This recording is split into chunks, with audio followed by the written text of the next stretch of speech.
जय हिंद, नमस्कार। मैं अंबर जैदी स्वागत करती हूँ आप सबका एक बार फिर से हमारे आज के कार्यक्रम में। दोस्तों, बड़ी खबर के साथ आप सबके सामने हाजिर हुए हैं। अमेरिका के ट्रेजरी सेक्रेटरी स्कॉट बेसेंट ने यह हिंट दिया है कि यूएस ने इंडिया पर लगाए गए 25% एक्स्ट्रा टैरिफ को अब हटाने का पाथ नजर आ रहा है। और क्योंकि भारत की बात करें, भारत के रशियन ऑयल इंपोर्ट्स को जो पूरी तरह से हैं वो कोलैप्स हो गए हैं। और ये सिंपल ट्रेड हेडलाइन नहीं है, बल्कि कहना चाहिए कि स्ट्रेटेजिक डिप्लोमेसी का एक नया चैप्टर है, जहां ट्रेड, एनर्जी सिक्योरिटी और जियो स्ट्रेटेजी और ग्लोबल अलायंसेस के एक ही प्लेटफॉर्म पर जो हम कोलाइड होते हुए देख रहे हैं। यूएस इंडिया रिलेशंस के एक तरफ जो है स्ट्रेटेजिक पार्टनर्स बताए जाते हैं, और दूसरी तरफ हमने देखा है कि अमेरिका ने अगस्त में, इनफैक्ट अगस्त 2025 में भारत पर जो इस तरह के क्यूमुलेटिव 50% टैरिफ्स लगाए थे, जिसमें से 25% जो है वो रशियन ऑयल की पेनल्टी भी शामिल थी। अब बेसेंट का कहना है कि टैरिफ्स का ने अपना काम कर दिया है और इंडियन रिफाइनरीज ने रशियन ऑयल इंपोर्ट से लगभग रोक दिया है। और एक डिप्लोमेटिक पाथ जो है वो एग्जिस्ट करता है, जिसमें से जो ये प्यूनिटिव ड्यूटीज या मेजर्स कहें वो हटाई भी जा सकती हैं। तो सवाल ये है कि ये जो सब सामने आ रहा है, क्या ये सैंक्शंस जो है उसको रोल बैक करने का सिग्नल है, या फिर अमेरिका जो है वो अपने ग्लोबल लेवरेज के लिए इंडिया को ट्रेड नेगोशिएशंस में झुकाने की जो स्ट्रेटेजी है वो अभी भी चला रहा है? इसको थोड़ा सा विस्तार से समझेंगे। मेरे साथ उमेश जी मौजूद है। उमेश जी, बहुत स्वागत है आपका। जय हिंद, नमस्कार। जय सिया राम अंबर जी। जय सिया राम। उमेश जी, बड़ा इंटरेस्टिंग अपडेट है कि अमेरिका के ये जो ट्रेजरी सेक्रेटरी है स्कॉट बेसेंट की तरफ से जो है बड़ा हिंट नजर आ रहा है, जिसमें टैरिफ को एक कहा जा रहा है कि अमेरिका कह रहा है कि जो टैरिफ सक्सेस रहे, लेकिन ये एक एक्चुअली इंडिया को जो एनर्जी ऑटोनॉमी से जो कॉम्प्रोमाइज करने पर मजबूर करने का उन्होंने कहा है कि डिप्लोमेटिक बार्गेनिंग चिप के तौर पे। तो टैरिफ की जो पॉलिसी को टूल बनाना और स्ट्रेटेजिक एक विन को न्यू हेजेमनी के तौर पर एक नया फॉर्मूला इस्तेमाल करने के तौर पर क्या है, किस तरह से आप इस ओवरऑल डेवलपमेंट को देख रहे हैं? देखिए, सिंपल चीज में देखिए कि भारत और ईयू के बीच में सबसे बड़ा ट्रेड डील होने वाला है। ईयू की chief Ursula von der Leyen is coming to India. Republic Day के चीफ गेस्ट की तरफ से आ रहे हैं, और जनवरी 27 को इंडिया ईयू के बीच में हिस्टोरिक फ्री ट्रेड अग्रीमेंट हो रहा है, जिसमें कवर होगा ड्यूटीज और सर्विसेज, क्रॉस बॉर्डर इन्वेस्टमेंट्स और आईपी राइट्स के ऊपर बहुत वाइड रेंज ऑफ इश्यूज के ऊपर टैरिफ रैशनलाइजेशन और क्रॉस बॉर्डर इन्वेस्टमेंट्स को फैसिलिटेट करने का एक मैकेनिज्म बनाया जाएगा। उसके बाद भारत और ईयू के बीच में डिफेंस स्ट्रेटेजिक पैक्ट भी साइन किया जा रहा है। इसके बाद भारत ने पिछले एक साल में बहुत सारी कंट्रीज के साथ फ्री ट्रेड अग्रीमेंट साइन किया, जैसे ओमान है, पेरू है, न्यूजीलैंड है, यूके है। अभी हम चिली से भी बात कर रहे हैं, न्यूजीलैंड से भी हमारा फ्री ट्रेड अग्रीमेंट हो चुका है। कनाडा, जिसके ऊपर अभी अमेरिका गुस्सा हो रहा है, वो भी फ्री ट्रेड अग्रीमेंट के लिए भारत के साथ नेगोशिएशन चालू करके रखा है। भारत जो है रशिया लेड ईएईयू है, जिसमें आर्मीनिया, किर्गिस्तान है, उनके साथ भी कुछ फ्री ट्रेड अग्रीमेंट को साइन के लिए वो भी आगे बढ़ रही है बातें। और ये भी देखिए कि कल हमने कवर किया था कि इंडिया और ब्राजील के बीच में भी जो स्ट्रेटेजिक अग्रीमेंट है उसके ऊपर बात हो रही है। भारत के प्रधानमंत्री इजराइल जा रहे हैं नेक्स्ट मंथ। उस इजराइल ने हमको इनविटेशन दिया, और इजराइल के साथ इजराइल के अंदर हम फ्री ट्रेड अग्रीमेंट की भी बात कर रहे हैं, और ट्रेड इन इंडियन रुपीस की बात भी हो रही है। और इजराइल भारत के अंदर अपनी डिफेंस फैक्ट्रीज लगाने वाला है। इतनी सारी जो ट्रेड डील्स हो रही है, उस बीच अमेरिका ने क्या किया, पहले हमारे ऊपर थ्रेटन किया कि हम 25% टैरिफ लगाएंगे अगर आपने इरेनियन ऑयल लिया, तो 500% टैरिफ लगाएंगे अगर आप रशिया से डील करने लगे, तो हम 100% टैरिफ लगाएंगे अगर आपने ब्रिक्स की कुछ करेंसी या कुछ किया, उसके तरफ डी डॉलराइजेशन किया। इसके बाद अब यूएस ट्रेजरी सेक्रेटरी को समझ में आ गया कि भारत तो झुक ही नहीं रहा है, भारत अपने हिसाब से काम करता जा रहा है। और पिछले दिन अभी डेटा आया है कि भारत जो है, जो यूएस ट्रेजरी बॉन्ड्स है, वो कंटिन्यूसली बेचता जा रहा है। पहले हमारा जो यूएस ट्रेजरी बॉन्ड, जो हमारा फॉरेन एक्सचेंज रिजर्व है, वो $700 बिलियन का है। उसमें समझ लीजिए लास्ट ईयर हमारा जो dollar denominated US treasury holdings था, दैट वाज $240 बिलियन। आज वो $174 बिलियन तक पहुंच चुका है। आप सोचिए 33% था हमारा foreign exchange reserves in US treasury bonds, now it has come down to 25%, 174 billion, और हमारा टोटल फॉरेन एक्सचेंज रिजर्व्स कितना है, 700 बिलियन। तो डाइवर्सिफिकेशन हो रहा है, डाइवर्सिफिकेशन हो रहा है, भारत प्रमोट कर रहा है ये trade in Indian currency, internationalisation of रूपी, और भारत कैपिटल बॉन्ड्स जो मसाला बॉन्ड्स है इंटरनेशनल कैपिटल, वो इंडियन रुपीज में रेस करने की बात कर रहा है। ये एक वाइड रेंजिंग मेजर्स है जिससे एक तरह से अमेरिका बहुत परेशान हो चुका है, और उसने भारत को जी डराने के लिए, कल आपने ये भी देखा होगा कि अमेरिका की एससीसी ने अदानी के ऊपर एक केस जो था वो समन वो जारी कर दिए। अदानी को क्यों चुना गया? क्योंकि अदानी एक तरह से स्ट्रेटेजिक इंडियन कंपनी है जो इंडिया के जो ओवरसीज स्ट्रेटेजिक ऑब्जेक्टिव्स है को पूर्ण करती है। जैसे हाइफा पोर्ट है इसराइल के अंदर, सबांग पोर्ट है इंडोनेशिया के अंदर, कोलंबो पोर्ट है चाइना श्रीलंका के अंदर, वहां पर अदानी एक तरह से बढ़ता जा रहा है। जी अदानी ने अभी आपको ये भी बता देता हूँ, जो इसराइल की कंपनी है एल्बिट सिस्टम्स के साथ, वो उसने पार्टनरशिप कर ली है, डिफेंस की पार्टनरशिप। जी अदानी ने ब्राजील की कंपनी एम्ब्रेयर के साथ वो पार्टनरशिप कर रहे हैं पैसेंजर प्लेन्स बनाने के लिए। कहीं ना कहीं ये अमेरिकन इंटरेस्ट को हर्ट करता जा रहा है। और ये भी देखिए कि चागोस आइलैंड की डील जो भारत ने फैसिलिटेट कराई थी यूके के साथ लास्ट ईयर, उससे भी अमेरिका को प्रॉब्लम हो चुका है, और उसने कीथ स्टार्मर को बोला है कि आप इस ट्रीटी को वापस ले लीजिए, और कीथ स्टार्मर ने वो ले भी लिया। तो America is now trying to play carrot and stick policy. एक तरफ वो बताना चाहता है कि भारत का दोस्त भी है, और पिछले दिन सरगाई गौर जो भारत के नए एम्बेसडर हैं, उन्होंने भी इंडिकेशन दिए थे कि भारत एक बहुत अच्छा पार्टनर है। Modi ji is a very good friend of Donald Trump. Donald Trump ने भी डावोस में मोदी जी की तारीफ की। और ये देखिए सरगाई गौर जो है भारत के आरबीआई गवर्नर से भी मिलते हैं। कहीं ना कहीं एक तरह से यूएस जो है भारत को दबाने की कोशिश कर रहा है, पर भारत डब नहीं रहा है, और वो सब लोगों के साथ डील साइन करता रहा है, कर रहा है। और सबसे बड़ा चीज ये हुआ कि ईयू जी, जो है देखिए वो मैं भारत, यहाँ पे एक बात आपको कहना चाहती हूँ, वो ये कि भारत ही नहीं बल्कि हम जो स्कॉट बेसेंट ने कहा, उन्होंने कहा कि यूरोप को भी कहीं न कहीं टारगेट किया है, क्योंकि ये कह कर के जो यूरोपियन हैं वो रिफाइंड रशियन ऑयल खरीद रहे हैं इंडिया से, और मतलब यहाँ पे ये बात है कि क्या यूएस जो है एक्चुअली वो नेटो अलायंस को भी इस तरह से उनके ऊपर भी इकोनॉमिक प्रेशर डाल रहा है, और क्या करने की कोशिश कर रहे हैं? देखिए मैं बहुत दिनों से बोल रहा हूँ कि यूएस जो है ईयू को तोड़ना चाहता है। ईयू की जो करेंसी है यूरो को, उसको तोड़ना चाहता है। वहां पर भी वो डॉलर को बढ़ाना चाहता है। इसके लिए उसने यूक्रेन और रशिया के बीच में युद्ध चालू करवाया था, जिसमें डायरेक्ट जो नुकसान है वो ईयू ने उठाया था। अब यूक्रेन को अगर वॉर फाइनेंसिंग करना है तो अमेरिका बोलता है कि आप हमसे आर्म्स ले लो, आप उनको फंड कर लो, मेरे को पूरा पैसा दो। अब ईयू के अंदर एक चीज लग रहा है कि अमेरिका उनको यूज कर रहा है, हमारी कोई स्ट्रेटेजिक ऑटोनॉमी नहीं है।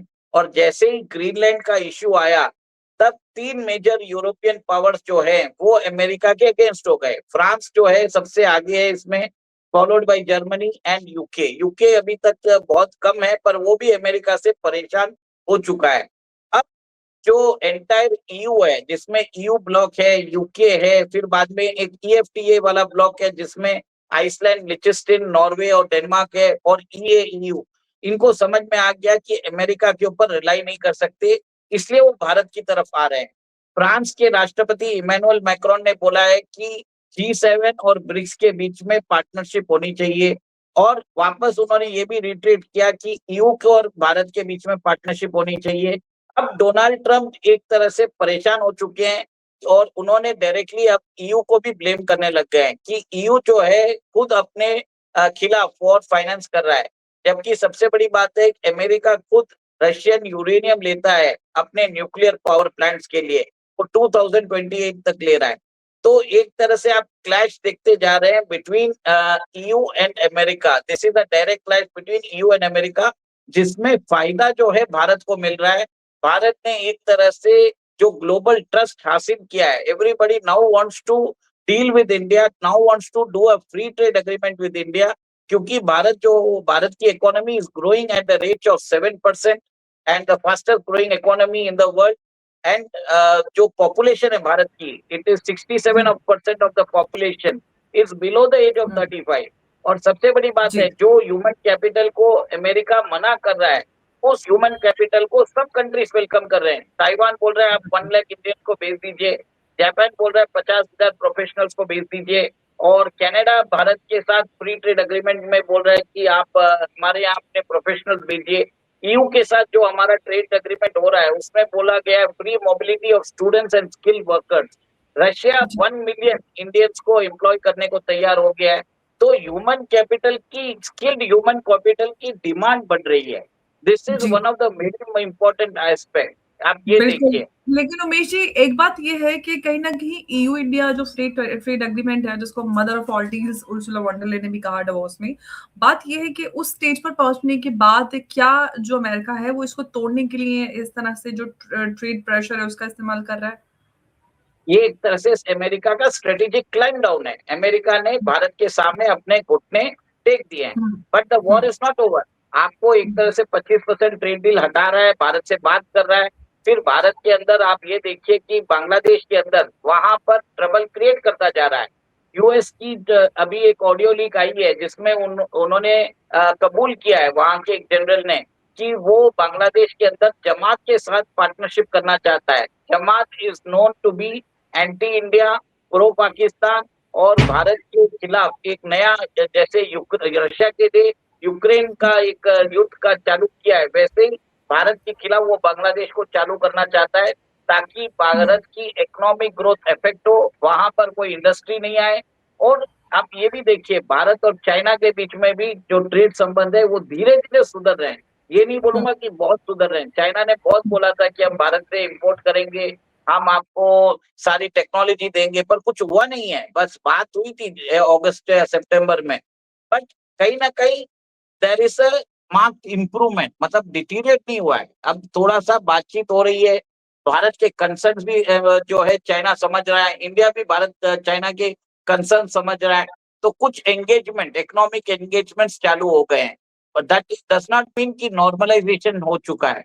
बट और एक चीज देखिए, अभी न्यूज भी आई है कि रशिया के फॉरेन मिनिस्टर सरगेई लावरोव, उन्होंने बोल रहा है कि हम रशिया, इंडिया, चाइना की ट्राइलैटरल पार्टनरशिप चालू करना चाहते हैं। ये भी एक तरह से अमेरिका को लग रहा है कि India is the most short country bye all the countries, अच्छा, मल्टीलैटरल यहाँ से उमेश जी ट्रेडिंग एक ब्लॉक। सवाल मैं आपसे पूछना चाहती हूँ कि एक सवाल निकल कर आता है इस पॉइंट से कि जो ये ट्रम्प एडमिनिस्ट्रेशन जिस तरह के हिंट दे रहा है, तो क्या ये एक रियल रोल बैक का रोड मैप है, या फिर हम ये कहें कि एक सिंबॉलिक सिग्नल सिर्फ मार्केट और जो इंडिया यूएस नेगोशिएशंस हैं उसको एक प्रो अमेरिका मतलब मोड़ देने के लिए या शेप देने के लिए? देखिए, एक तरह से ऑप्टिक्स भी बदलने की कोशिश की जा रही है। ही जो है F404 इंजन उन्होंने नहीं दे रहे हैं। अब वो बोल रहे हैं कि मार्च तक हम 5 इंजन और दे देंगे। 5 दे दिए आपको, अब और 5 देने वाले हैं। नेक्स्ट ईयर हम आपको 20 to 24 इंजन भी दे देंगे। हम यहाँ वहां पर आके जो हमारा एग्रीमेंट हुआ है वो ऑनर कर लेंगे। और ये भी देखिए कि अमेरिका को समझ में आ गया है कि it is losing out to European allies for the lucrative defence market. France ने पूरी बाजी मार ली है हमारे साथ। 3,25,000 करोड़ का MRCA जो मल्टी रोल कॉम्बैट एयरक्राफ्ट है, उसका कॉन्ट्रैक्ट उनको मिलने वाला है। हमने इससे पहले 64,000 करोड़ की रफाल डील की थी। 61,000 करोड़ की हमने उनके साथ जो साफरान इंजन ट्रांसफर करने वाला है MK2 के लिए, उसके लिए डील कर ली। स्कॉर्पियन सबमरीन्स की डील कर ली। तो America is feeling left out, और फ्रांस एक तरह से कैपिटलाइज कर रहा है।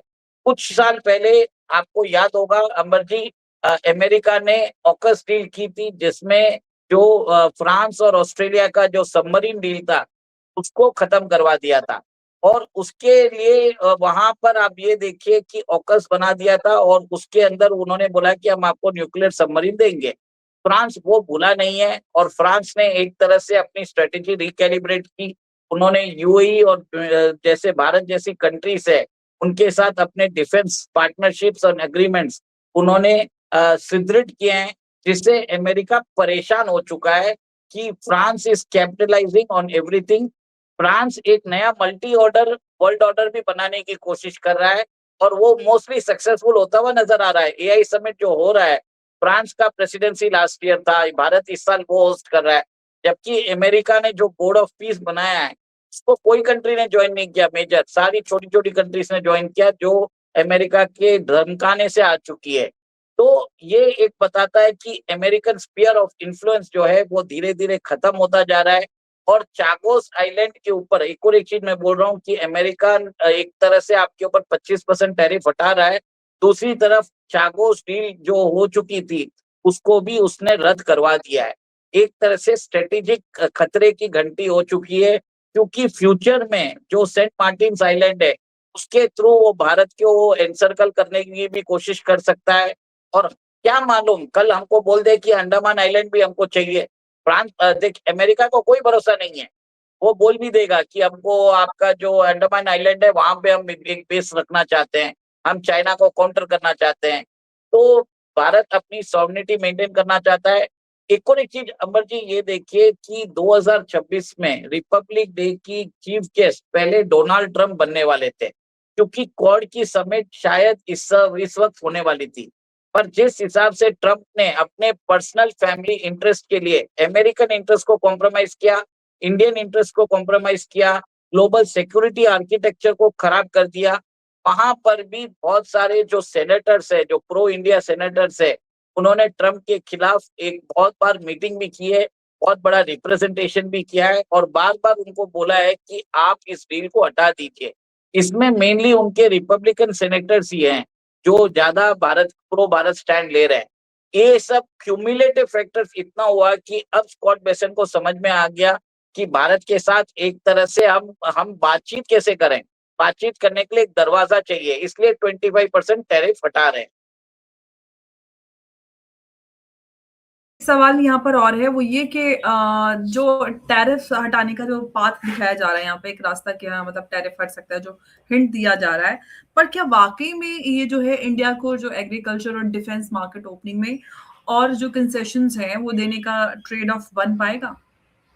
देखिए, भारत ने जहां तक हो सका सब कुछ किया है। अभी हमने चाबार पोर्ट से भी अपना जो स्टेक है उसको भी हमने एक तरह से खत्म कर दिया है, मतलब वो डील होने वाली नहीं है। तो आप ये भी देखिए कि हम अपना जो रशियन ऑयल हम ले रहे थे, वो शायद थोड़ा मात्रा हमने कम कर दिया है और भारत की कंपनीज अभी वेनेजुएला ऑयल ले रही है। अब देखिए, और वेनेजुएलन ऑयल को कौन बेच रहा है? अमेरिका बेच रहा है। डील किस में होगी? डॉलर्स में होगी। रेडीमेड एक ऐसा है कि वेनेजुएलन ऑयल जो है वो बहुत ही एक अलग टाइप का ऑयल होता है, उसके वो बहुत काढ़ा रहता है, उसको रिफाइन कर सकती है भारत की रिफाइनरीज। और भारत की रिफाइनरीज उस डील करने के लिए रिलायंस इंडस्ट्रीज लिमिटेड अभी अमेरिका में है मेरे ख्याल से, या डावोस में है, वो उनके रिप्रेजेंटेटिव और आईओसी के रिप्रेजेंटेटिव भी उधर है। तो कहीं ना कहीं बात हो रही है कि वो ऑयल वेनेजुएलन ऑयल को खरीदने की बात हो रही है, जिससे अमेरिका को एक तरह से फैसिलिटेट होगा और भारत एक तरह से ट्रस्टेड पार्टनर उनका बनता जा रहा है। एक और एक चीज भारत ने किया कुछ दिन पहले, 10% जो हमारी जो नेचुरल गैस है उसका हम इंपोर्ट कर रहे हैं अभी अमेरिका से। तो भारत ने बहुत सारे कंसेशन दिए हैं, हमने अमेरिकन रिजर्वेशंस जो थे उसको भी एड्रेस किया है। अब डोनाल्ड ट्रंप की सब बात तो मान नहीं सकते, उनको समझना चाहिए कि एग्रीकल्चर मार्केट भारत में कोई भी गवर्नमेंट ओपन नहीं करेगा, तो एक तरह से पॉलिटिकल माइनफील्ड होगी, सुसाइड हो जाएगा। अब समझ में आ गया है और फाइनली उनको लग गया है कि भारत के साथ ट्रेड डील कर लो, बढ़िया है, नहीं तो यूरोपियन यूनियन छोड़ो, आगे कनाडा भी चले जाएगा। और उनकी जो ग्लोबल लीडरशिप है G7 में, यूनाइटेड नेशंस में, फाइव आइज में, वहां पर वो उनके लिए बहुत बड़ा खतरा हो जाएगा। और जो ये रिमार्क है स्कॉट बेसेंट का, डावोस रिमार्क, ये अब सिर्फ एक हेडलाइन नहीं है, बल्कि कहना चाहिए कि जो ग्लोबल ट्रेड आर्किटेक्चर है, एनर्जी जियोपॉलिटिक्स और यूएस इंडिया जो स्ट्रेटेजिक कैलकुलस है, उसका माइक्रोजोन है। और टैरिफ का अमर सक्सेस लेवल देना और पाथ टू रिमूव देम का ये सजेशन एक स्ट्रेटेजिक गैम्बट लगता है, जहां पर टैरिफ डिप्लोमेसी और जो ग्लोबल लेवरेज है, सब एक ही चेस बोर्ड पर मूव होते हुए नजर आ रहे हैं। इंडिया ने रशियन ऑयल इंपोर्ट रिड्यूस किया है या नहीं किया है, इस पर हम चर्चा कर सकते हैं, बहस हो सकते हैं इस पर। लेकिन एक बात यहाँ पर क्लियर है कि जो ट्रेड पॉलिसी है वो अब सिर्फ इकोनॉमिक्स नहीं बल्कि जियोपॉलिटिकल सिग्नलिंग का एक टूल बन चुकी है। और इस सिग्नलिंग का जो असली इम्पैक्ट सिर्फ ट्रेड में नहीं है, बल्कि जो इंडिया की स्ट्रेटेजिक ऑटोनॉमी, एनर्जी सिक्योरिटी और जो चॉइसेस हैं और बायलैटरल पावर डायनेमिक्स उस पर भी होगा। आज का जो स्टेटमेंट है एक ऑफर है, या ये कहें कि कल का आउटकम एक जियोपॉलिटिकल टेस्ट बन सकता है। सवाल ये है कि क्या भारत इस ट्रेड डिप्लोमेसी को अपने स्ट्रेटेजिक इंटरेस्ट के लेंस से देख रहा है, या जो ये सिर्फ एक ग्लोबल प्रेशर के आगे एक ये कहें कि तेजी से निपटने की स्ट्रेटेजी बन रही है। क्या है ये आने वाला समय बताएगा, और बहुत ज्यादा समय लगने वाला नहीं, क्योंकि बहुत फास्ट पेस डेवलपमेंट्स इसमें होते हुए नजर आ रहे हैं और जल्दी ही हम इस पर कुछ बड़ा होते हुए देखेंगे। उमेश जी, बड़ा धन्यवाद आपका इस चर्चा में अमर जुड़ने के लिए। अमर जी, मैं एक पॉइंट और ऐड करना चाहूंगा इसमें। सबसे पहली जी बात है कि इस साल की जो G20 समिट है वो अमेरिका में हो रही है, और अमेरिका में फ्लोरिडा में हो रही है, जहां पर अमेरिकन प्रेसिडेंट डोनाल्ड ट्रंप इसको एक मेगा सक्सेस दिखाना चाहेंगे। जी इसके लिए वो भारत के साथ जो है दोस्ती का ऑफर चालू कर दिया है। सेकेंड क्वाड समिट जो है वो भी करना चाहते हैं, और भारत को उन्होंने अभी पैक्स सिलिका में भी इनवाइट किया है, जो एक जी तरह से बोला जाता है कि ये एक टेक नाटो है जो एंटी चाइना अलायंस बनता जा रहा है। और उसके अंदर रेयर अर्थ मिनरल्स और बाकी जितनी भी टेक्नोलॉजीज है वो भारत के साथ पार्टनरशिप करना चाहता है, और सप्लाई जो है रेयर अर्थ मिनरल्स की डाइवर्सिफाई भी करना चाहता है। दिस इज द जी रीजन कि एक बहुत बड़ा ग्लोबल स्ट्रेटेजिक मूव है। अमेरिका अपने आप को भारत के साथ अलाइन करना चाहता है for its long term interest, पर भारत हम्म। अमेरिका के हिसाब से कैटिपुलेट नहीं हो रहा है। भारत अपने इंटरेस्ट के हिसाब से वो अमेरिका से डील कर रहा है। This is the difference. बस इतना ही बहुत बोलूंगा। जय धन्यवाद श्री उमेश जी। जय सिया राम, बहुत धन्यवाद आपका। नमस्कार।